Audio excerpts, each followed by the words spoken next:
I'm also going little late to the hospital because now lot of trouble is there. I don't want to disturb the doctors who are trying to take care of the patients. And only the exact number is not been still this one. So we are at it. We appeal to all of them to still to be calm. How many people died? That is why we cut off a lot of programs were there. We didn't want to continue with the program. Only within 10 minutes with one round we just closed it. And we appeal even in the metros, whatever the metros has been jammed. We are not able to start.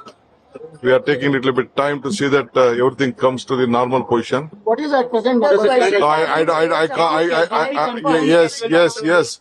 Of course. There is some issues. I will come back to you after I visit the hospital. Sir, any numbers on the death? Any numbers on the death toll? No, I can't.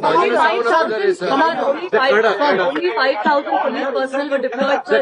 You said the crowd that came in was running into thousands, sir. Was No, this enough? it was not thousand, it was lakhs. Sir, ಈಗ ಅನಾಹುತಕ್ಕೆಲ್ಲ ನಾನು ಯಾರನ್ನೋ C ನೋಡಿ BJP is saying, sir, it was ನೋಡಿ an emergency. ನಾವ್ ಏನ್ ಮಾಡ್ಬೇಕೋ ನಮ್ಮವರೆಲ್ಲ ಮಾಡಿದ್ದಾರೆ. I don't blame my police department. They have done the best. But ನೀವೇ ನಿಮ್ ಕಣ್ಣಲ್ಲೇ ನೋಡಿದಿರಿ, ಕ್ರೌಡ್ ನೋಡಿದಿರಿ, ಯಾರು ಕಂಟ್ರೋಲ್, ಅವ್ರಿಗೆ ಯಾರಿಗೂ ನಾವ್ ಯಾರು ದೊಣ್ಣೆ ಇಸ್ಕೊಂಡು ಹೊಡಿಯಕ್ಕಾಗಲ್ಲ, ಇದನ್ ಮಾಡಕ್ಕಾಗಲ್ಲ. ಏನ್ ಅರೇಂಜ್ಮೆಂಟ್ ಮಾಡ್ಬೇಕು, ಅದಕ್ಕೋಸ್ಕರ ನಾವು ಪ್ರೊಸೆಷನ್ ಓಪನ್ ವೆಹಿಕಲ್ ಅಲ್ಲಿ ಬರಬೇಕು ಅಂತ ಅವ್ರದ್ದು ರಿಕ್ವೆಸ್ಟ್ ಇತ್ತು. We did not allow. Number 1. ತಿರ್ಗಾ ವಿಧಾನಸೌಧದಿಂದ ಬರಬೇಕು ಅಂತಿತ್ತು, ಅಲ್ಲೂ ಮಾಡ್ಲಿಲ್ಲ. ನಾವು ಪರಿಸ್ಥಿತಿ ನೋಡ್ಬಿಟ್ಟು ನಾವ್ಯಾರು ಭಾಷಣ ಕೂಡ ಮಾಡಕ್ ಹೋಗ್ಲಿಲ್ಲ, ಅವ್ರಿಗೆ ಅಭಿನಂದನೆ ಸಲ್ಸಕ್ ಹೋಗ್ಲಿಲ್ಲ. ಅವ್ರಿಗೆ ರಾಜ್ಯದ ಪರವಾಗಿ ಗೌರವ ಕೊಡ್ಬೇಕು, ಕೊಟ್ಟವ್ರು. ಇಲ್ಲೂ ಅಷ್ಟೇ ನಾನು ಅವ್ರಿಗೆ ಡೈರೆಕ್ಷನ್ಸ್ ಕೊಟ್ಟೆ. ನಮ್ಮ KCA ಸೆಕ್ರೆಟರಿಗೆ ಪ್ರೆಸಿಡೆಂಟ್ಗೆ ಎಲ್ಲ ರಿಕ್ವೆಸ್ಟ್ ಮಾಡ್ಕೊಂಡೆ. Within 10-15 minutes we should close the function ಅಂತೇಳಿ. ಅದಕ್ಕೆ ನಾನೇ ಬಂದು ಇಲ್ಲಿ ಇದ್ಕೊಂಡು ಇಲ್ಲಿ ಯಾರು ಏನು ಮಾತಾಡದೆ ಒಂದ್ ರೌಂಡ್ ಮಾತ್ರ ಮಾಡಿ ಸೆಕ್ಯೂರಿಟಿಗೋಸ್ಕರ ಅವ್ರಿಗೆ ಬಂದಂತವ್ರಿಗೆ ಅಭಿನಂದನೆ ಸಲ್ಲಿಸಲಿಕ್ಕೋಸ್ಕರ ಮಾಡಿ ಆದಷ್ಟು ಜಲ್ದಿ ನಾವು ಮುಗಿಸಿದೀವಿ.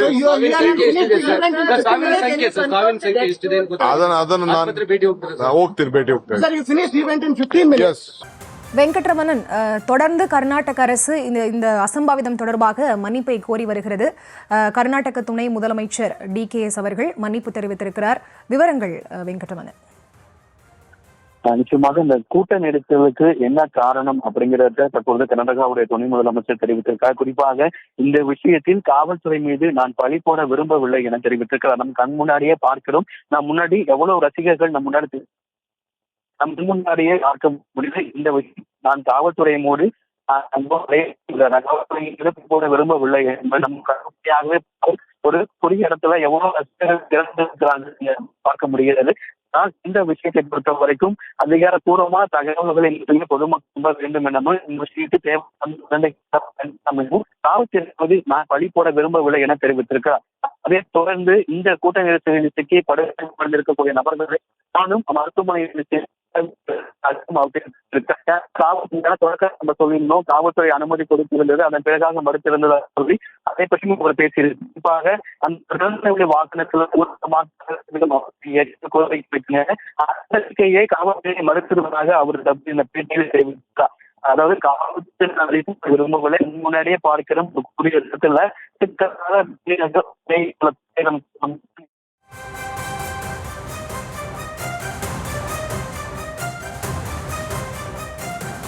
அண்மை செய்திகளை பார்த்து வருகிறோம். பெங்களூர் சின்னசாமி மைதானத்தில் கூட்ட நெரிசல் ஏற்பட்டது ஏன் என்பது தொடர்பான அந்த விவரங்களையும் நாம் பார்த்து வருகிறோம். அங்கிருந்த சாக்கடை ஸ்லாப் உடைந்து விழுந்ததில் அதனால் பீதி ஏற்பட்டு கூட்ட நெரிசல் ஏற்பட்டதாகவும் விளக்கம் கொடுக்கப்பட்டிருக்கிறது. தொடர்ந்து இது தொடர்பாக பேசியிருந்த கர்நாடக துணை முதலமைச்சர் DK சிவகுமார் அவர்கள் தெரிவித்திருந்தார்கள், நான் காவல்துறையினர் மீது பழி போட விரும்பவில்லை, அவர்கள் சிறப்பாக தான் செயல்பட்டார்கள். ஆனாலும் எதிர்பார்த்ததை விட ஆயிரக்கணக்கில் அல்ல லட்சக்கணக்கில் ரசிகர்கள் கூட்டம் குவிந்ததால் தான் கட்டுக்கடங்காமல் இப்படியான ஒரு அசம்பாவிதம் நிகழ்ந்தது என்றும் அவர் தெரிவித்திருக்கிறார். தொடர்ந்து மருத்துவமனையில் அனுமதிக்கப்பட்டிருக்கக்கூடியவர்களை கர்நாடக முதலமைச்சர் நேரில் சந்திக்க இருப்பதாகவும் தெரிவிக்கப்பட்டிருக்கிறது. அண்மை செய்திகளை பார்த்துக் கொண்டிருக்கிறோம்.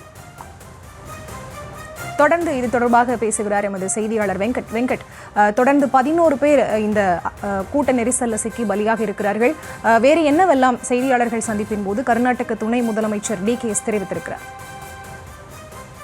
இதே போல இந்த கூட்ட நெரிசல்ல மாநில அரசு சரியான முன்னேற்பாடுகளை செய்யவில்லை அப்படின்னு பாஜக குற்றம் சாட்டியிருக்கிறார்கள் என்பது குறித்தான கேள்வியை செய்தியாளர்கள் அவரிடம் எழுப்பினார்கள். அதற்கு அவர் பதிலளித்திருக்கிறார், எனது காவல்துறை மீது நான் பழி போட விரும்பவில்லை, நம்மளே கண் முன்னாடி பார்க்கிறோம், அவ்வளவு ரசிகர்கள் திரண்டு இருக்கிறார்கள் என அவர் பதிலளித்திருக்கிறார். அது மட்டும் இல்லாமல் இந்த விஷயத்தை பொறுத்த வரைக்கும் ஏற்கனவே திறந்தவெளி வாகனம் மூலம் ரசிகர்கள் கோப்பையை எடுத்து வர வேண்டும் என ஏற்கனவே ஒரு கோரிக்கையை காவல்துறை முன்பாக வைத்திருந்தோம். ஆனால் அதற்கும் அப்போதும் ரசிகர்கள் மீண்டும் அதிக அளவு கட்டுக்கடங்காத கூட்டம் ஏற்படும் என்பதை காரணம் காட்டி காவல்துறை அப்போதே அதனை மறுத்து இருக்கிறார்கள். அதனால் இந்த விஷயத்தில் ஐ டோன்ட் பிளேம் போலீஸ் அப்படின்னு சொல்லியிருக்கிறாரு.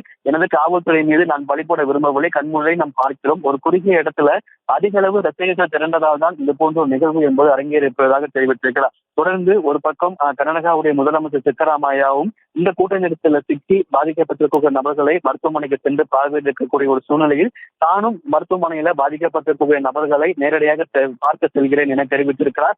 மருத்துவமனையில் முன்பு குறிப்பிட்டது போலவே மருத்துவமனையில சிகிச்சைக்காக அனுமதிக்கப்பட்டிருக்கக்கூடிய நபர்களுக்கு முன்னுரிமை அடிப்படையில் சிகிச்சைகளை மேற்கொள்ள மருத்துவமனை நிர்வாகிகளுக்கும் மருத்துவமனைக்கும் ஒரு அறிவுறுத்தல்கள் வழங்கப்பட்டிருக்கிறது. இந்த விஷயத்தில் தேவையில்லாமல் அரசியல் ஆதாயம் தேட வேண்டாம் எனவும் தேவையில்லாமல் வதந்தியை பரப்ப வேண்டாம் என்கின்றும் ஒரு தகவலை கேட்டுக் கொண்டிருக்கிறார். மேலும் இந்த ஒரு காலகட்டத்தில் அரசு தரப்பிலிருந்து அதிகாரப்பூர்வமாக என்ன தகவல் வருகிறதோ அதை மட்டும் பொதுமக்கள் நம்ப வேண்டும் எனவும் பொதுமக்களும் அங்கு கூடியிருக்கக்கூடிய ரசிகர்களும் கொஞ்சம் காவல்துறைக்கு ஒத்துழைப்பு வழங்க வேண்டும் எனவும் தற்போது கர்நாடகாவுடைய துணை முதலமைச்சர் தெரிவித்திருக்கிறார். தொடர்ந்து அங்கு கூட்டத்தை கட்டுக்கொண்டு கொண்டு வருவதற்கான அனைத்து முயற்சிகளையும் காவல்துறை மேற்கொண்டு வருகிறார்கள். மீண்டும் உயிரிழப்புகள் ஏற்படாத வண்ணம் தொடர்ந்து காவல்துறையினர் அந்த இடத்துல முழு வீச்சில் பணிகளில் ஈடுபட்டுக் கொண்டிருப்பதாகவும் தெரிவிக்கப்பட்டிருக்கிறார். உயிரிழப்பு பொறுத்த வரைக்கும் அரசு அதிகாரப்பூர்வமாக தகவல் தெரிவிக்கும் எனவும் இந்த விஷயத்துல ஏன் இப்படி நடந்தது என்பது குறித்து பின்னர் வரக்கூடிய நாட்கள்ல ஒரு விசாரணை அமைக்கப்படும் என்கின்ற ஒரு தகவலும் கிடைக்கப்பட்டிருக்கிறது. பாஜகவுடைய குற்றச்சாட்டுக்கு நான் காவல்துறை மீது பழி போட விரும்பவில்லை, நம் கண்முன்னே பார்க்கிறோம். அது மட்டும் இல்லாமல் பாதிக்கப்பட்ட இந்த கூட்ட நெரிசலில் சிக்கி பாதிக்கப்பட்டிருக்கக்கூடிய நபர்களை முதலமைச்சர் சித்தராமையாவும் மருத்துவமனை சென்று பார்வையிட்டிருக்கிறார். தானும் சென்று பார்வையிட்ட வந்ததுக்கு பிறகாக உங்களிடம் தகவல்களை தெரிவிக்கிறேன் என கர்நாடகாவுடைய துணை முதலமைச்சர் தெரிவித்திருக்கிறார். தற்பொழுது வரைக்கும் அந்த உயிரிழந்த நபர்களுடைய விவரங்கள் என்பது வெளியிடப்படவில்லை, படுகாயமடைந்த நபர்களின் விவரங்கள் வெளியிடப்படவில்லை. யார் யார் அந்த விவரங்கள் சேகரிக்கப்பட்டு முதலில் அந்த குடும்பத்தாரிடம் தகவல் தெரிவிக்கப்பட்டு தற்போதைய சூழலை என்பது மீண்டும் உயிரிழப்பு அதிகப்படாத வண்ணம் தொடர்ந்து காவல்துறையின் இடத்துல பாதுகாப்பு பணியில் ஈடுபட்டுக் கொண்டிருப்பதாக கர்நாடகாவுடைய துணை முதலமைச்சர் அந்த பேட்டியில குறிப்பிட்டிருக்கிறாரு. தற்பொழுது வரைக்கும் ஒரு சில ரசிகர்கள் தொடர்ந்து அந்த மைதானத்தை சுற்றி இருக்கக்கூடிய பகுதிகளில் முண்டியடித்து ஏறக்கூடிய காட்சிகளை நம்ம அதாவது இவ்வளவு பெரிய ஒரு துக்கமான நிகழ்வு நடந்த பிறகும் கூட ரசிகர்கள் தற்பொழுது கூட அந்த விஷயத்தை உணராம தொடர்ந்து அந்த மைதானத்து உள்ள முந்தி அடித்து செல்லக்கூடிய ஒரு காட்சிகள் தான் நடைபெற்றுக் கொண்டிருக்கிறது. மீண்டும் அந்த பகுதியில ஏன்னா அந்த ஒரு குறிப்பிட்ட அந்த 11 உயிரிழப்பு ஏற்பட்ட அந்த குறிப்பிட்ட இடத்துல காவல்துறை அதிக அளவு பாதுகாப்பு பணியில் ஈடுபட்டுக் கொண்டிருக்கிறார்கள். மேலும் உயிரிழப்பு அதிகரிக்க கூடாது என்பதில் மாநில அரசும் காவல்துறையும் மிக கவனமாக செயல்பட்டு வருவதாகவும் கர்நாடகாவுடைய துணை முதலமைச்சர் சிவகுமார் அந்த செய்தியாளர் சந்திப்பில் தெரிவித்திருக்கிறார்.